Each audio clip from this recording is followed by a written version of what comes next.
Magkaiba ang taong nagsiselos sa taong nagsiselos na may trauma. Ang taong nagsiselos, normal lang yan. Pinaramdam mo lang sa kanya na siya ay importante at pinoprotektahan mo lang siya. Pero ang taong nagsiselos dahil sa trauma, mabigat yan.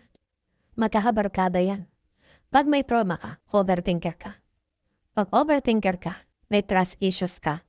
Pag may trust issues ka, mahihirapan ka magmahal. Dahil kahit yung ultimong pinakamalit na bagay, pag-iisipan mo na hindi maganda. Laban sa sarili mo at laban sa partner mo. Para sa akin, mahirap dumutin ang isang tao may trauma. Napansin niya bang ibang tao? Mas minamabuti na lang mahalin ang sarili. Dahil alam nila sa sarili nila na sigurado, wala naman nanakit sa kanila. Kaya nilang alagaan at protektahan ang sarili nila. Kaysa sumugal sa ibang tao na pwedeng masaktan sila ulit yung. Pero dito kasi papasok ang papel ng partner mo.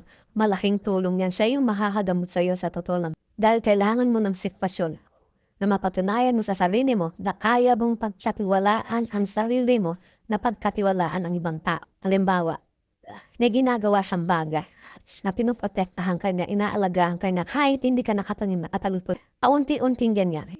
Napapatunayan na sa iyo na hindi lahat ng tao manduloko. Kaya hinay-hinay sa overthinking dala overthink. Kadalasan yan, puro negatibo lang yan. Gusto mo magkaroon ka ng solusyon sa lahat ng problema kahit wala namang problema. Nakakapagod.